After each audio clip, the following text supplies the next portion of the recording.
Así que lo primero que por ahí nosotros habíamos pensado o habíamos estado analizando es que cuando hablamos del Día de las Mujeres, y ahora vamos a explicar por qué el plural y vamos a tratar de pensar un poco eso, tenemos dos fechas que son claves o que son así como muy importantes. En cuanto a esto de la celebración del 8 de marzo, que en realidad es más una conmemoración que una celebración. Por un lado, en 1857 se da esta gran huelga de trabajadoras textiles en Estados Unidos. Eso tiene toda una serie de repercusiones políticas, sociales, hay toda una represión de esas mujeres trabajadoras textiles que hacen esta huelga. Y entonces queda ese día, el 8 de marzo, como un ícono que después es la Asamblea General de la ONU en el 77, cuando la instituye el 8 de marzo como el Día de la Mujer. Como un día de celebración de la mujer, y más adelante después aparece sí la cuestión de la conmemoración o la celebración de la mujer, pero en lo que sería su impronta política, ¿sí? En un primer momento es celebrar o conmemorar básicamente el día de la lucha, ¿sí?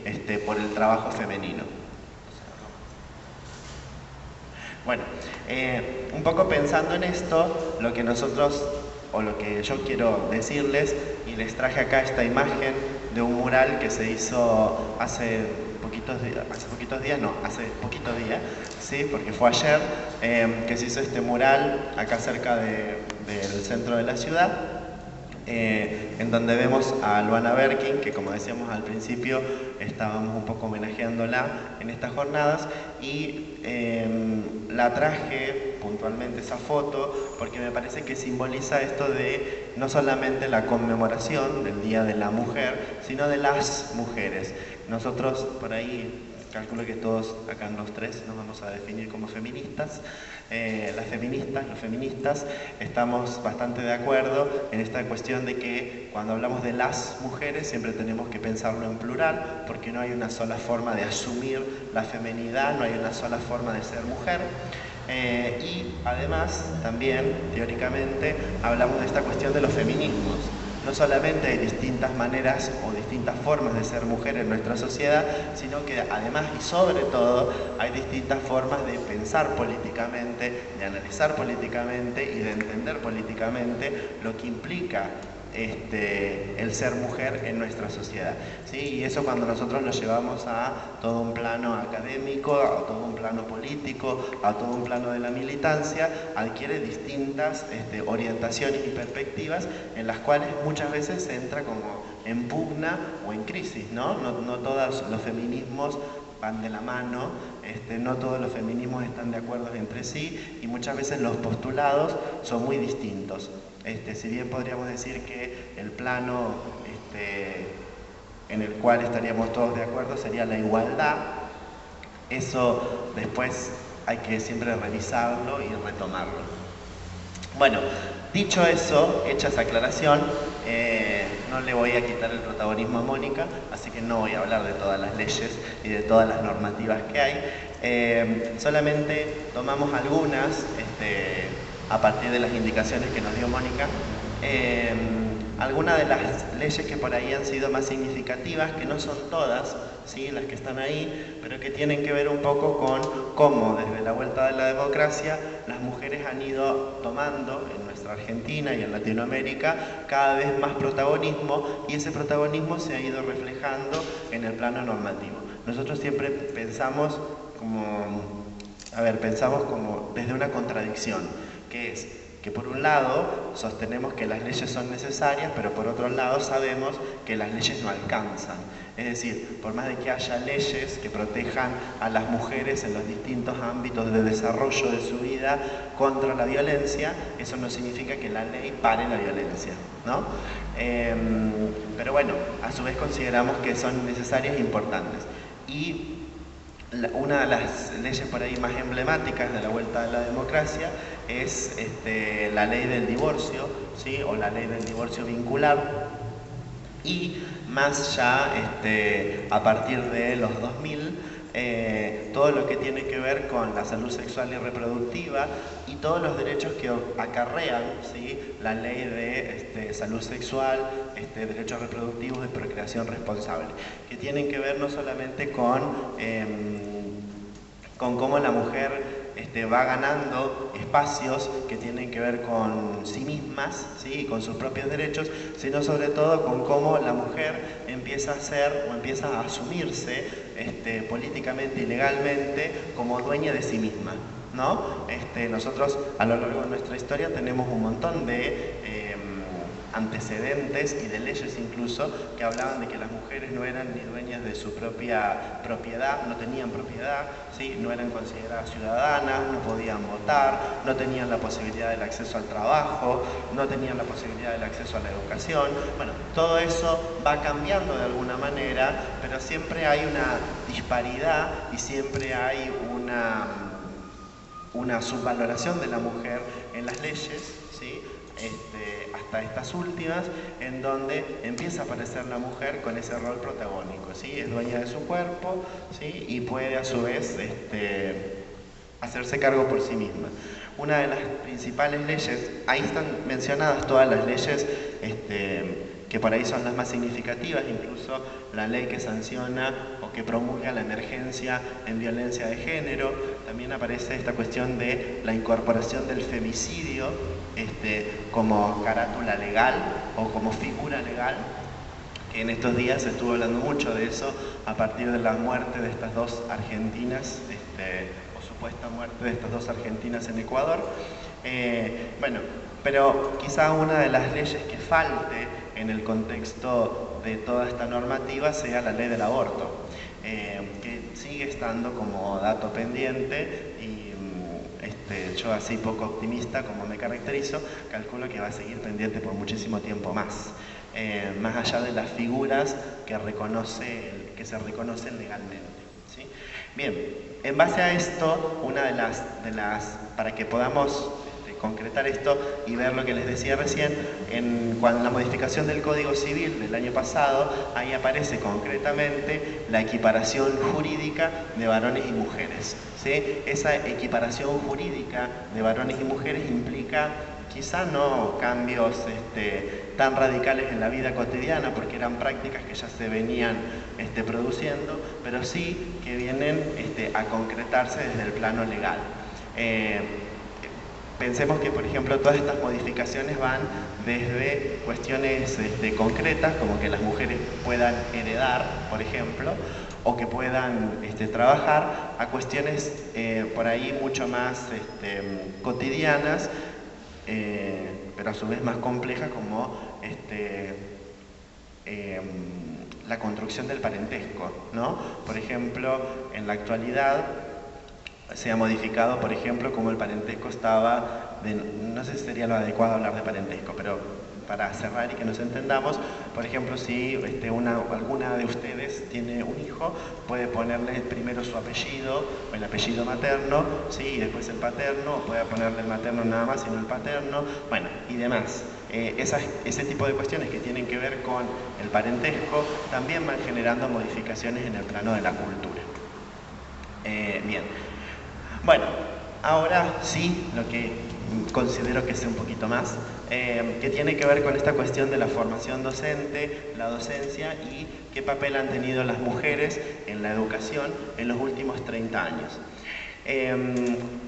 Yo ahora les voy a proponer, ¿sí?, alguna serie de categorías y demás, pero me gusta para que podamos pensar, sobre todo en las mujeres y el neoliberalismo, cómo se ha ido pensando la trayectoria de formación de las docentes, o cómo se ha ido pensando específicamente el acceso al trabajo docente de las mujeres. Graciela Morgada, en un libro del año 2010, en donde recoge y recopila la experiencia de las mujeres que ponen el cuerpo, dice ella, que son las directoras de las instituciones educativas, con todo lo que eso implica, ¿no? Porque los lugares de dirigencia generalmente están destinados a los varones, Entonces ella hace una tipología que me parece que es interesante para poder pensar cómo las mujeres van construyendo su trayectoria profesional como docentes. Pero que a su vez que me parece que es interesante, no sé si sigue siendo válida cuando pensamos en trabajo docente y las condiciones de las docentes y de los docentes en la actualidad. Ella menciona que hay 5 formas de pensar la carrera de las docentes, sobre todo de las maestras de grado, que es, o de nivel primario, que es nuestro primer nivel obligatorio, que es el que más tradición tiene y que es el que de alguna manera está más instituido y legitimado. Entonces dice que está la carrera acomodada, ¿sí? Todas, antes de explicar cada una brevemente, básicamente lo que ella quiere demostrar con esto es cómo va formando la carrera la propia docente o cómo va formando la docente su propia trayectoria profesional, conjugándola o no conjugándola con lo que sería su vida personal. ¿Sí? Miren, y ahí me parece algo que es importantísimo, que es pensar que la vida profesional no es parte de la vida personal. Eso sería otro problema filosófico para otra conferencia, para esta no. Bueno, entonces dice que la primera es la carrera acomodada, ¿sí? En donde la carrera de la docente, su trayectoria profesional, tiene que ver con acomodarla a sus necesidades acomodarla a sus necesidades en tanto ama de casa, en tanto cuidadora de los niños, ¿sí? Esa es la carrera acomodada. Hago lo que puedo de mi profesión, voy acomodando mi profesión a mi vida familiar, que es lo más importante.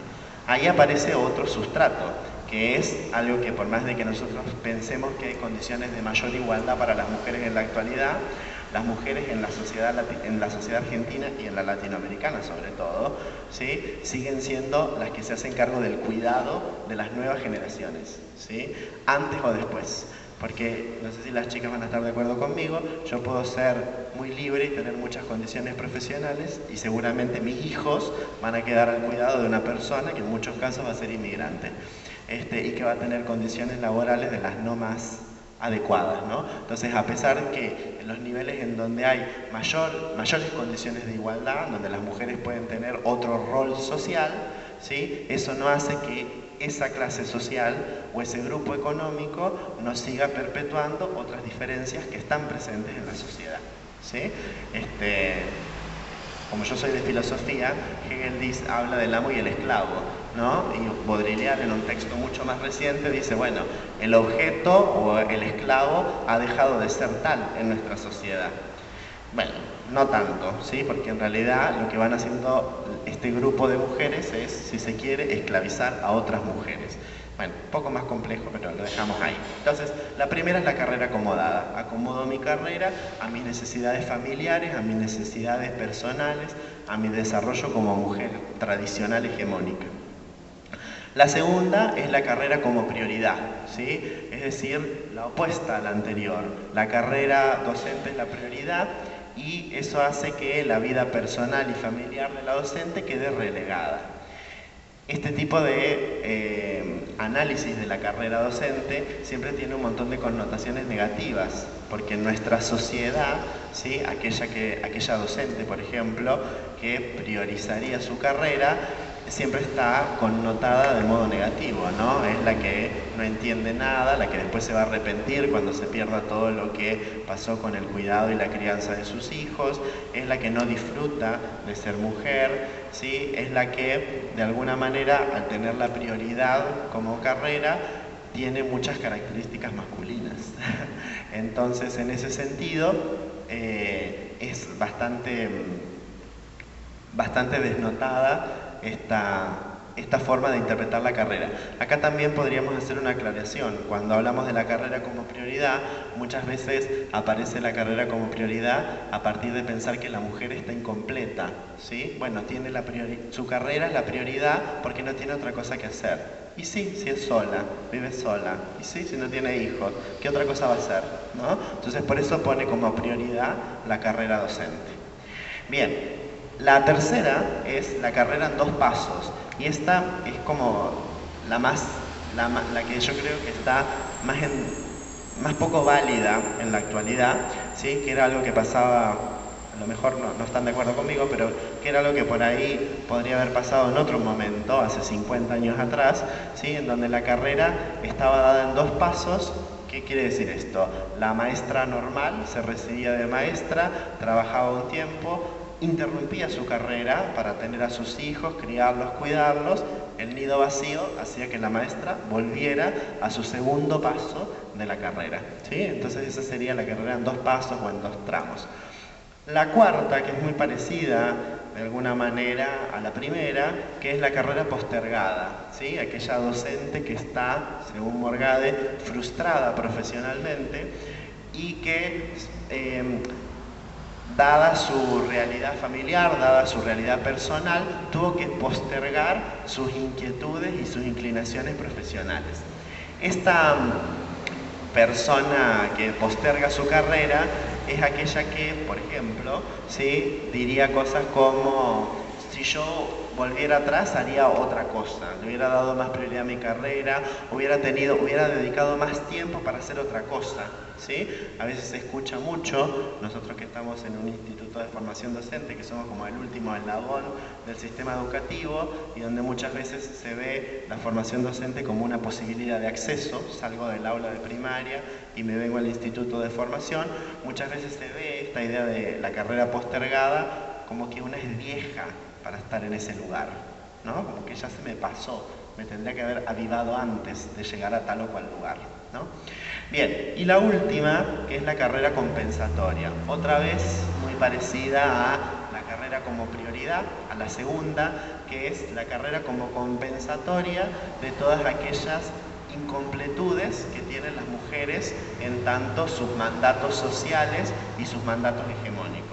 Como no pudo tener hijos, entonces compensa con su carrera, ¿sí? Yo tengo tanto amor para dar y no puedo tener hijos, entonces se lo doy a todos mis alumnitos, ¿no? Ahí sería la carrera compensatoria, ¿no? Voy compensando mis carencias afectivas y emocionales, sobre todo las carencias de mandatos sociales, con esta función docente.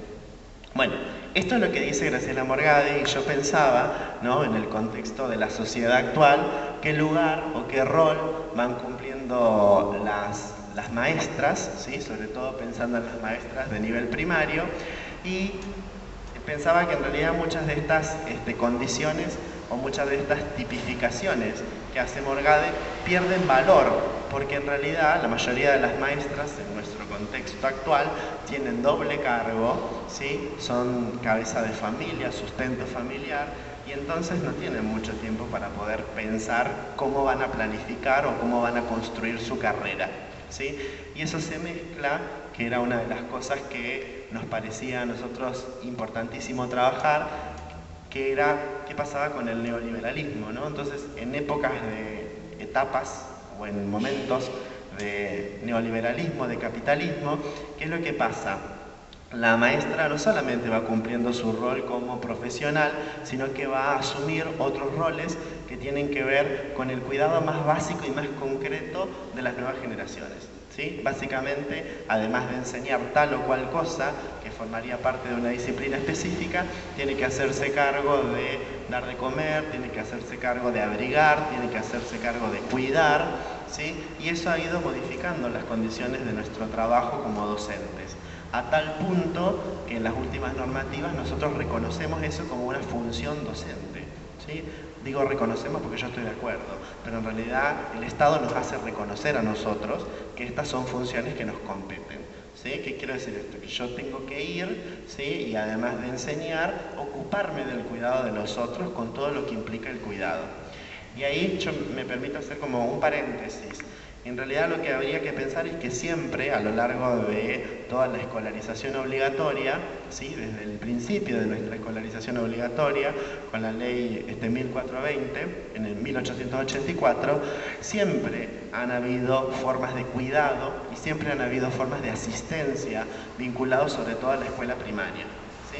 ¿Qué quiere decir esto? Que yo ahora me tengo que preocupar por qué le pasa al chico, qué situación familiar tiene, qué problemas tiene en su casa, y que eso, nosotros decimos, bueno, eso antes no lo hacía la maestra. Bueno, no cuidaba de esa manera, pero cuidaba de otra manera, porque el cuidado se entendía de otra manera, ¿sí? Me sacaban al patio o sacábamos a los alumnos al patio y les revisábamos a todos los piojos al sol en el patio, ¿sí? Eso que ahora sería como un asco, prohibido, sumario, mala maestra. En otro momento era la forma en la cual se interpretaba el cuidado en las escuelas. Y si vamos más atrás en el tiempo, podríamos buscar otras formas de cuidado. ¿Qué quiero decir con esto básicamente? Que el cuidado forma parte del trabajo docente, ¿sí? Si nosotros somos docentes, tenemos que hacernos cargo de que estamos trabajando con personas y que hay un vínculo interpersonal ahí. No me da lo mismo trabajar con sujetos humanos que trabajar con máquinas en un laboratorio, que trabajar con sustancias en un laboratorio, que trabajar adiestrando perros, ¿sí? No, como trabajo con humanos, el cuidado tiene que ser parte de ese trabajo. Bueno, quizá lo que podríamos discutir es por qué el cuidado no es reconocido como parte de nuestro trabajo, ¿sí? Porque a mí no me pagan más por ser más cuidadosa o más cuidadoso, o por ser menos cuidadoso o menos cuidadosa, ¿sí? Entonces, si bien nosotros podemos reconocer eso, después habría que hablar de las condiciones laborales. Bien, y una de las cuestiones también que me gustaría destacar es esto del rol de las maestras en la incipiente democracia, ¿no? Cómo las maestras asumen en general un rol muy importante en lo que es la construcción de la ciudadanía en la vuelta de la democracia, ¿no? Y cómo ese rol siempre estuvo presente, ¿sí? Porque si nosotros indagamos en el tiempo, hay toda una fuerte presencia del trabajo y de los contenidos de la escuela primaria que nunca se neutralizaron a pesar de las dictaduras, a pesar de los órdenes y los regímenes más autoritarios.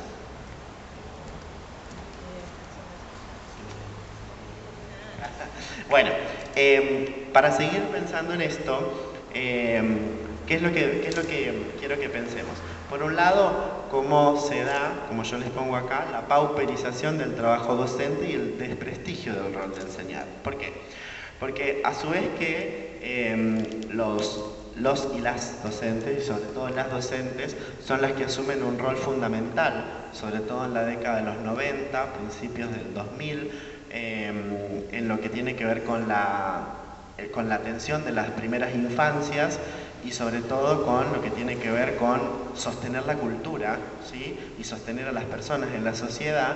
Eso hace que a su vez se vaya dando un desprestigio del docente. Y eso tiene que ver con una división del trabajo. Si lavo la taza, si le doy de comer a mis alumnos, como eso antes lo hacía la portera, como eso antes lo hacía otra persona, ¿sí? Me estoy rebajando, me estoy denigrando, ¿sí? Entre comillas esa palabra. Me estoy denigrando, me estoy volviendo más salvaje, me estoy volviendo a la par, ¿sí? De un auxiliar de los docentes, ¿sí? Entonces aparece todo un desprestigio que tiene que ver con la posición, ¿sí? Que tiene el trabajo docente en la actualidad, en donde, ya sabrán, muchos de ustedes son docentes, no somos tan valorados en la sociedad, ¿sí? Sobre todo, miren, ahora que venimos de las paritarias, que están diciendo que no trabajamos, que somos vagos, atorrantes, vende patria, hacemos paro todo el tiempo. Bueno, algunos sí, otros no, estamos acá. Bien, entonces hay toda una pauperización, ¿sí? Toda una disminución de las condiciones laborales de los docentes que tienen que ver justamente con cómo se van ampliando las funciones que van teniendo, cómo eso no va siendo reflejado en las condiciones laborales y a su vez la demanda, ¿sí? De la sociedad y cómo muchos de los males sociales van cayendo en la escuela, ¿no? Los autores, los pedagogos dicen, la escuela es la caja de resonancia de la sociedad. Bueno, no sabemos, pero sí sabemos que muchas veces todo lo que va pasando a nivel social se va imputando en el contexto de la escuela, ¿no? Si el chico no sabe que pasó tal cosa, es problema de la maestra. Si no sabe conjugar los verbos, es problema de la maestra. Si no sabe hacer tal cosa, es problema de la maestra, ¿no? Porque es mala, porque no le enseñó, porque no hizo su trabajo. Bueno, eso va asociado a algo que me parece sumamente interesante en principio y después no, que es lo que dice Folari, ¿sí? Cuando habla del efecto cascada. Y esto es así bien preciso y es un dato que nosotros podríamos decir, bueno, de alguna manera sucede, nosotros lo podríamos ver en el contexto de nuestra institución, que es un instituto de formación docente. Lo que dice Folari es que ha ido cambiando el público destinatario, ¿sí?, que quiere ser docente. Es decir, han ido cambiando los aspirantes, las aspirantes a docentes. Por múltiples cosas, porque han ido cambiando las subjetividades, porque ha ido cambiando la cultura, bla, bla, bla, pero lo que él está queriendo decir es, lo que ha ido cambiando es la clase social que aspira a ser docente. Bien, cuando él dice ha ido cambiando la clase social que aspira a ser docente, básicamente lo que está diciendo es, los pobres quieren ser docentes, ¿sí? Es eso lo que él dice y hasta utiliza esos términos. Bien, eso nosotros podríamos estar de acuerdo, ¿sí? En realidad eso tiene que ver con las representaciones sociales o las representaciones que tienen las clases sociales sobre los trabajadores de la educación. E incluso hay estudios o hay algunas encuestas hechas, algo de eso dice Pérez Gómez, cuando se hace referencia a, por ejemplo, cuál es la percepción que se tiene del maestro o de la maestra en una clase baja, en una clase media o en una clase alta, ¿no? Nosotros podríamos decir, bueno, como dice Pérez Gómez, en el caso de las clases altas, ven a los docentes como servidores, como que es una profesión menor, ¿sí? Es alguien que está ahí, pobrecito, tiene que ser docente. Sin embargo, en las clases más bajas, dice el autor, podría haber otra percepción que tiene que ver con cómo yo me puedo sentir reflejado en ese otro. Ah, mira, puedo llegar a ser como él, puedo llegar a ser como ella, puedo ser docente, o a su vez una sensación que está vinculada como con la de las clases sociales más altas, que es la sensación de desprecio. El docente, la docente, representa para esas clases sociales más bajas todo lo que esas clases sociales tienen negada, ¿sí? Yo puedo decir, bueno, está bien, ¿qué beneficios tengo yo? Bueno, tengo el beneficio de tener una obra social, que funciona mal, no importa, pero la tengo, ¿sí? Tengo el beneficio de tener un salario, no será digno, pero es un salario. Tengo el beneficio de trabajar en lo que me gusta. Capaz que no me gusta tanto, pero no me desagrada. Entonces, a ver, hay una serie de condiciones vinculadas al trabajo laboral que en muchas clases sociales, que en muchos estratos sociales no está permitido, ¿sí? Está vedado para esos sectores sociales. Mínimamente todos nosotros pudimos ir a una institución, formarnos en esa institución, recibir una serie de conocimientos vinculados a eso. Entonces muchas clases, según lo que dice Pérez Gómez, van teniendo como una sensación de desprecio. El docente representa todo a lo cual yo no puedo acceder, todo lo que a mí me prohibieron, porque vivo en este barrio, porque tengo estas condiciones sociales, porque estoy en este lugar. Bueno, ahora, volviendo a esta cuestión. Pensando en general, ¿sí?, en cómo se va modificando la estructuración de la carrera docente, podríamos estar de acuerdo, yo estoy de acuerdo con eso, con que las capas más bajas de la sociedad, al ingresar en mayor medida a lo que es el trabajo, a lo que es la educación, ¿sí?, han ido ubicándose o han ido aspirando al trabajo docente. Ahora, lo que dice Folari, y que eso es lo que él denomina como efecto cascada, es lo siguiente. La asociación que hace el autor es esta. Los pobres quieren ser docentes. Como quieren ser docentes, ¿sí?, y son pobres, es decir, no pobres solamente, según él, a nivel económico, sino a nivel de capital cultural, ¿sí? Ese escaso capital, ese escaso bagaje cultural que tienen los que aspiran a ser docentes, que a su vez se legitima con las bajas condiciones laborales, ¿sí? ¿Qué quiere decir esto? Bueno, yo aspiro a ser docente, dice él, porque no me queda como otro espacio más, ¿sí? Porque no podría aspirar a otra cosa, o porque hay que ser más inteligente, porque hay que tener otras capacidades, o porque hay que hacer otras cosas. Entonces dice el autor, yo soy pobre, tengo escaso capital, accedo al trabajo docente, pero como ya vengo pobre, genero procesos de enseñanza que son pobres, que se traducen en procesos de aprendizaje que son pobres, lo cual se traduce en una repercusión para la cultura, según él, ¿sí? Muy neoliberal. Bien, ya termino. Muy neoliberal esto. ¿Qué quiere decir eso? ¿Sí? Malos docentes, malos alumnos, mala la cultura. No es tan lineal eso, y además lo que tendríamos que pensar, ¿sí? Contraponiendo a lo que dice Folari, es qué se entiende por capital cultural, cómo pensamos el capital cultural y qué es ser pobre de capital cultural. ¿Sí? Porque a lo mejor lo que está pasando es lo que tenemos que imputar o que tenemos que impugnar lo que sería la cultura hegemónica, no tanto el capital que tienen las estudiantes. Por ahí las chicas van a hablar mucho más de eso y mucho más de ese trabajo. Bueno, para finalizar, no me detengo en esto. Quería hacer como un salto para pensar a las mujeres en el trabajo docente y las mujeres en la educación y las mujeres en la investigación en otro ámbito que por ahí es más lejano o más cercano para algunos o para algunas, ¿sí? Que tiene que ver con el CONICET, ¿sí? Con el Consejo Nacional de Investigaciones Científicas y Tecnología. Básicamente lo que nosotros podemos pensar, que a su vez legitima mis argumentos y los de mis compañeras, pero a su vez los contrapone. ¿Qué se contrapone según miren, esta nota, estos datos son del CONICET del año pasado, del 2015. En realidad cuando nosotros vemos y decimos las mujeres siguen estando en condiciones de desigualdad respecto de los hombres en nuestra sociedad y respecto, ¿sí? De lo que sería el trabajo docente, porque siempre es un trabajo que está considerado menor, lo que dice el CONICET es que ha ido aumentando no solamente la cantidad de becarias, ¿sí? La cantidad de personas que acceden a la universidad, a los institutos de formación, que acceden a la investigación y la cantidad de personas que acceden a la carrera de investigador, ¿sí? O de investigadora en este caso. Bueno, y eso siempre se contrapone con datos fríos, números, porcentajes, bla, bla, bla, no nos interesa. Pero sí, si bien eso contrapone lo que nosotros por ahí pensamos o tenemos como percepción, que es que las mujeres siguen estando en condiciones de desigualdad, lo que podemos leer de estos datos fríos es que a pesar de que las mujeres se han insertado en el campo de la cultura, de la investigación y de la carrera de investigadoras, siguen siendo menor en las escalas más altas y en las escalas de poder más altas. ¿Qué quiere decir esto? Y lo podemos hacer también, trasladarlo al plano de la política, ¿sí? Que nosotros vamos a tener la percepción de que las mujeres pueden investigar, pero cuando hacemos números vemos que las mujeres que llegan a la carrera de investigadora son muchas menos en relación a la cantidad a la base de la pirámide, ¿sí? A la cantidad de becarias, a la cantidad de personas que acceden por primera vez a la carrera de investigador, ¿sí?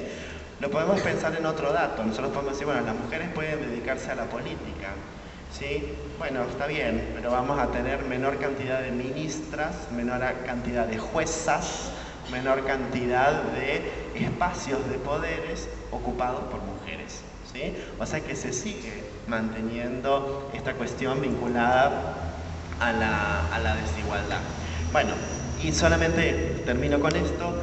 Lo que a mí me parece, como para cerrar esta cuestión, es, y por eso pensábamos qué pasaba con estos últimos 30 años de democracia y hacíamos un paneo por las normativas, que en tiempos de crisis económicas, en tiempo de guerra, en tiempo de hambruna, en tiempo de crisis social, la crisis siempre es doblemente fuerte o doblemente reforzada para las mujeres de la sociedad. En el caso de las maestras, ¿sí? El neoliberalismo, ¿sí? Es doblemente acuciante para las maestras, ¿sí? Porque no solamente tienen toda su carga personal, política, social, histórica, sino que además reciben las demandas de su público, ¿sí? O sea que, bueno, lo que me interesaba pensar era estar atento a cómo se van dando los cambios económicos y cómo en las crisis económicas las que más sufren siempre son las mujeres, por distintas cuestiones que después las chicas van a retomar. Así que gracias.